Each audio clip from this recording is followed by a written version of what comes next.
Take it in. So when he left you homeless with your children. Yes, he did. No income whatsoever. So you're living in cars.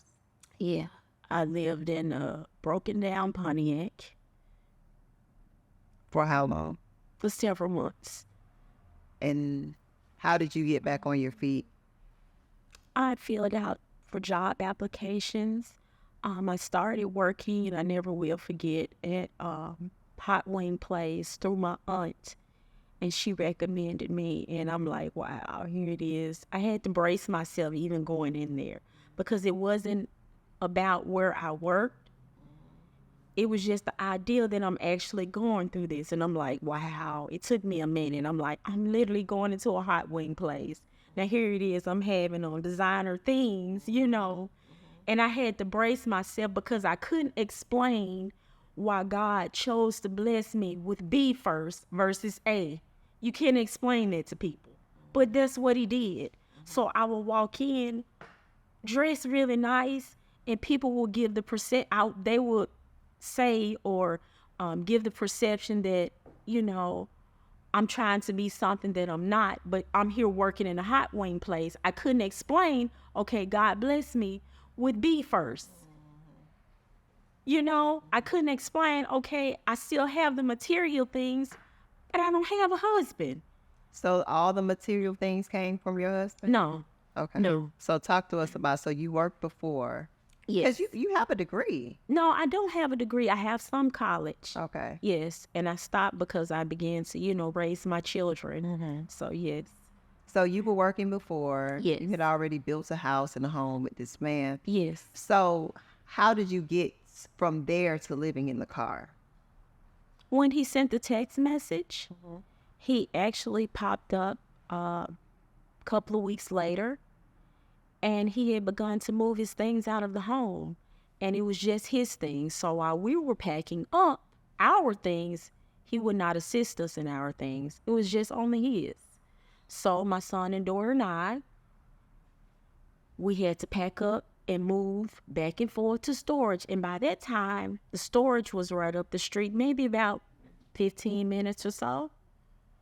And they had a special going on the first month, rent free.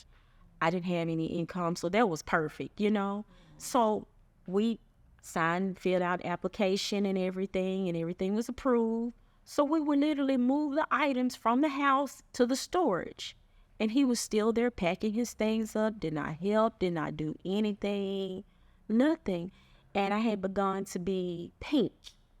My whole face, neck, arms were just like crayon pink. And my daughter, she said, Mom, what's wrong? I said, I'm fine. She said, but you look very, very pale. So I looked in the mirror and I was literally pink. So where did that come from? I'm sure I'm getting stress. Exactly. But most of all, I went to him and I said, Joe, I don't feel too well. And of course you can see this is me stating this to him. I don't feel too well. I believe I need to go to the emergency room. He went to the restroom. Like I hadn't said anything. I went in there and got my son. I said, Tyler, go in there and tell your dad I need him to take me to the restroom. To the emergency room. And he said, knocked on the bathroom door. He said, Dad, Mom need to go to the emergency room. She's sick. He was being hysterical.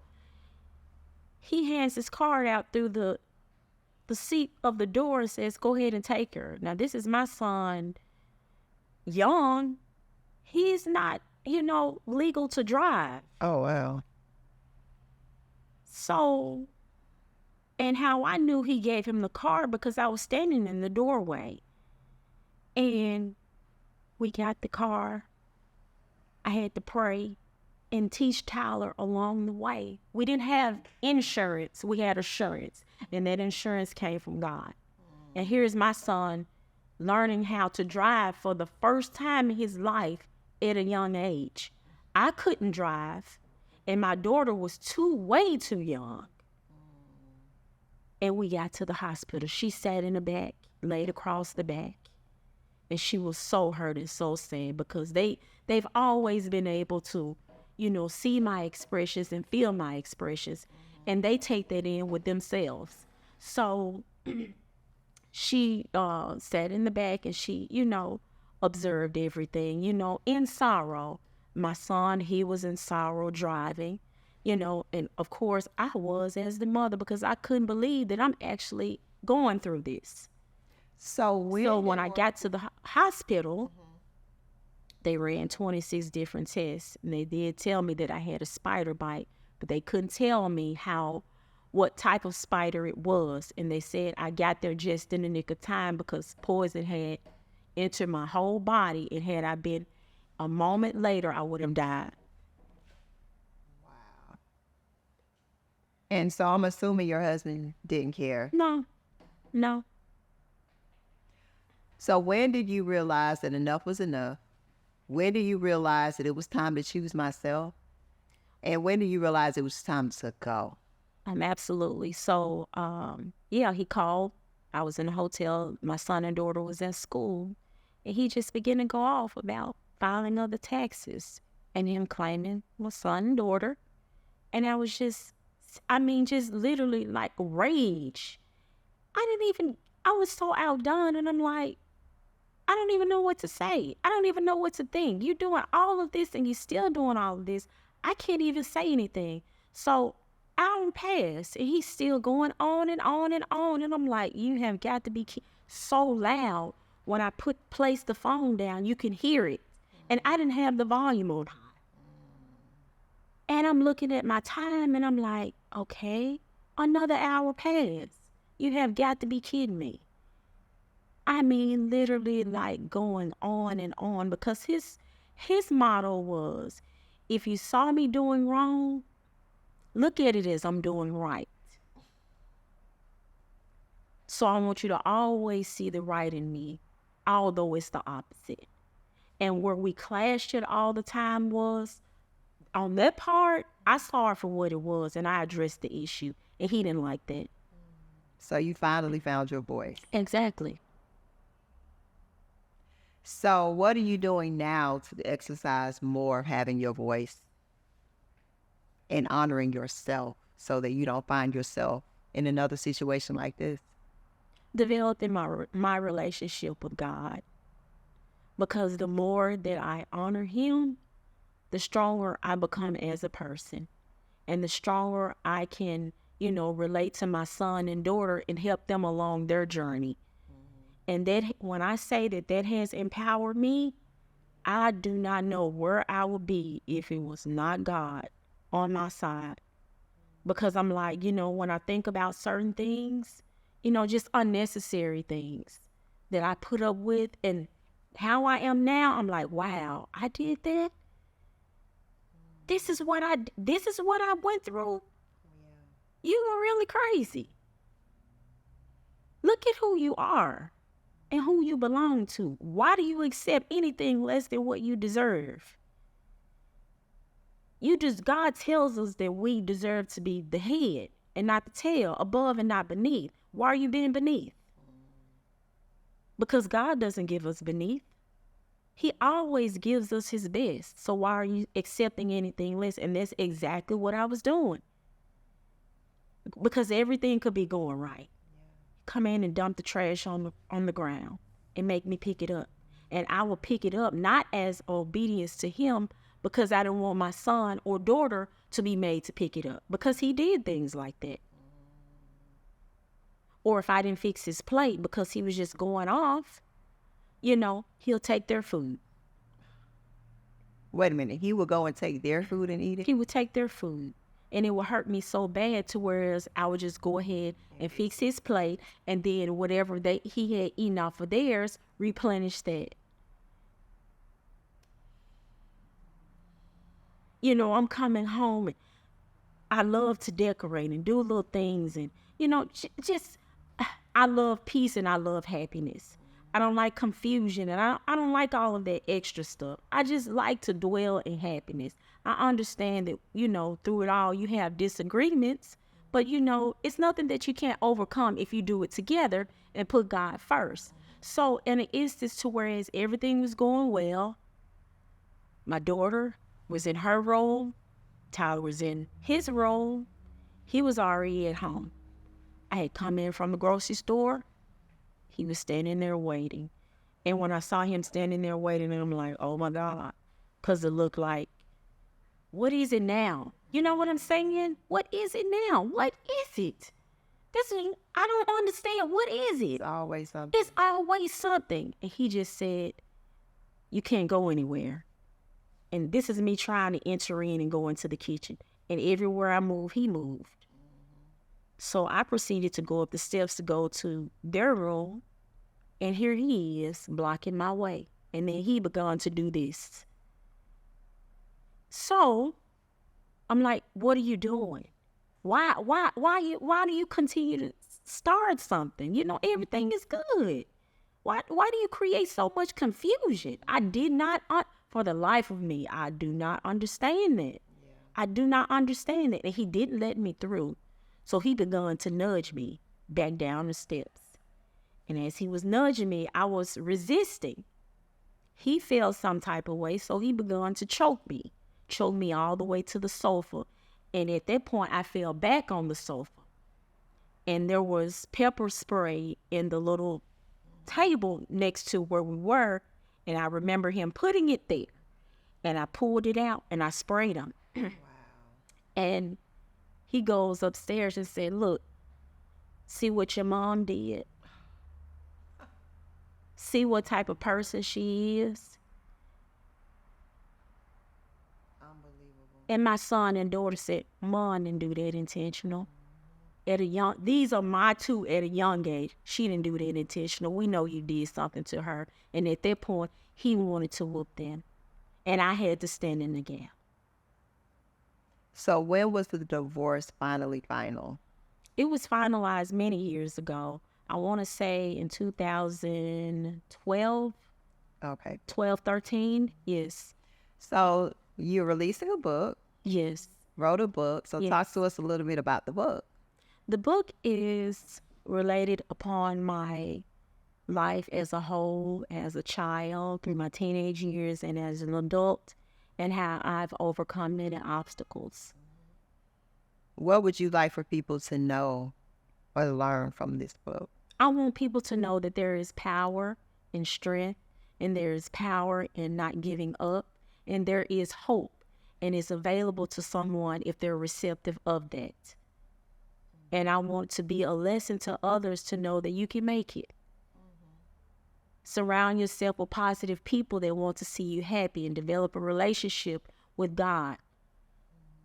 I'm not saying you have to go and, read the Bible 24 hours a day or pray 24 hours a day, but develop some type of relationship to whereas you can hear the right things and apply that to your daily aspects. So was he on drugs, or did you witness any alcoholism or anything like that? I didn't witness any, but I found little signs of it. And why I say this was I found like little list of alcohol items and just odds and ends that kind of pose a question to me like, what are you doing? Who are you? Who are I didn't know. Because he had so many characteristics. So many. And they were so hidden. And I'm like, who is this? Who is this? Who am I living with? I mean, it had gotten so bad to whereas when we would lay in the bed, he would prop the pillows up. The pillows would sit in a row from the head all the way to my foot. To whereas when he turned over, he couldn't see me. Wait a minute. So he built a wall in your bed? A wall.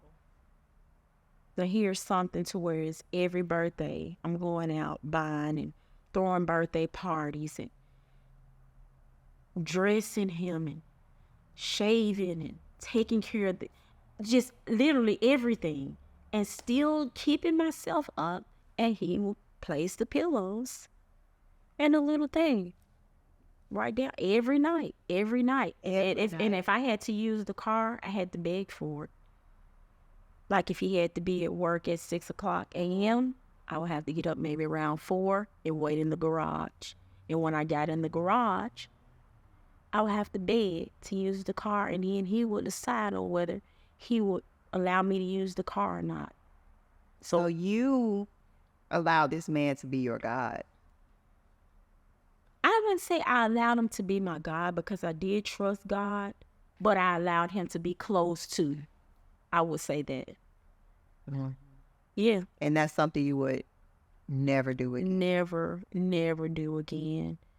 When I say I am so, close-knit with my son and daughter, and I try to teach them things and tell them, you take the good that you saw me do. You even take the good that you saw him do. But anything negative, don't take that with you, because it's not worth it. What would you say to a woman who's going through a relationship, dealing with a narcissist or dealing with an abusive marriage or relationship? What would you say to her? To walk away. Because the first time is one too many. To walk away. Don't worry about anything, but know that God is in control, because he did it for me. And I didn't ask for, and I know I needed him. I'm raising 2 children. I needed finances. I didn't care about that. And how does I cared about my peace every day. Every single day. When I tell you, sometimes I cry because I think about all of the things God has done for me. It's amazing. There was times to where when he left me with the car, and the car was such in horrible condition, when we stopped, we had to constantly put water in it. All the time. And when we made a turn, whoever was sitting up front, we had to assist each other in turning the wheel. It was just that bad. And I said, God, I'm so tired. I need help, and I need you to come in. I didn't even have any money to feed them that day. And God spoke to my spirit, and he says, okay, go to Walmart. Told me exactly which Walmart, where to park. And when I pulled in, got out the car, there was $50 sitting on the ground. And all I could do was just lift my hands, because I'm like, God, all these people that came by, but you say this for me. And I think about it all the time, and I'm like, God, I thank you for saving me and giving me strength, because a lot of women could have been crazy out here. But you didn't see fit for me, He gave me strength to keep going and keep going. And when I saw that $50, I'm like, okay, God, I did something right. They called me, my son and daughter called me on the phone, and they were going through it all. You didn't leave us. You didn't think about leaving us. I told them, if I was in a box, you were going to be in the box with me. I didn't care where I was. You were going to be there with me. I never thought about leaving them. So I didn't understand why we were left like this. I used to question myself as a person, like, are you not good enough? Are you too fat? Or do you not look good enough? Do you not speak good enough? Do you not do anything well? Why would someone that loved you so much hurt you so bad? And I had to ask God to cleanse me and create in me a clean heart and renew this right spirit within me, because I didn't want to hold any anger, because I'm a very forgiving person, but I hurt too. I'm human. And I didn't have that shoulder to cry on. I just had to keep moving. And that was one of the hardest things I have ever encountered in life, is raising them on my own, because I didn't sign up for that. It's hard. It has been very hard. A lot of times I cry because I don't understand, but I have to keep going and keep moving, because they watch everything that I do, and they soak up everything that I do. So where do you see yourself going from here? Like, this is your new start. The book is dropping. You are making moves. I mean, just from the time that I've known you, and just to see you grow and to see you get your strength. And I can't wait to keep watching you evolve and get stronger. Where do you see yourself going from here? I see myself going higher and being an inspiration to many women who have gone through the same thing, or who's thinking about going through the same thing. You know, it's not worth it. It's not worth it. I don't care about finances and all of the material things. Your peace of mind is the most important thing, and that's something that can't be bought. It's not worth it. There is no way in the world, if I knew then what I know now, I wouldn't have gone through that. I would not have chosen him, because I'm wiser and I'm stronger. And I expect to, receive everything that I project. I can't accept anything less. It's not worth it. You can't come to me and say, okay, I'll give you this and I'll give you that, and then you treat me any kind of way behind closed. It does not work for me. So you would just tell them to leave No. and stand on their own 2 feet I and walk go away. get better. Yeah. Walk away. Walk away from it. The moment you see something negative that is not in the image of God, walk away from it, because that's a siren.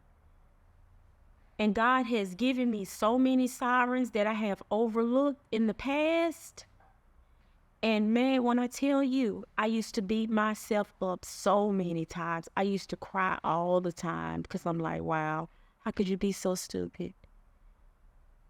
How could you be so blinded by love? So are you in another relationship now? Have you found love? Are you looking to fall in love again?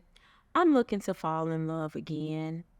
I do care for someone, but at the same time, it's nothing against him. It's just I'm actually outweighing everything to make sure that I don't fall into the same situation that I once had. So as far as, doing the extra things, I'm still celibate. I'm worth waiting on. My mental capacity has grown stronger, and I have to see more signs of the same thing that I attribute. So if God's willing, it will happen. If God's willing, it won't. Well, thank you so much, Morquita. Thank you so much for coming, blessing us with your story. And I know it's going to really, really change lives. You're most welcome. Thank you for having me, Shannon.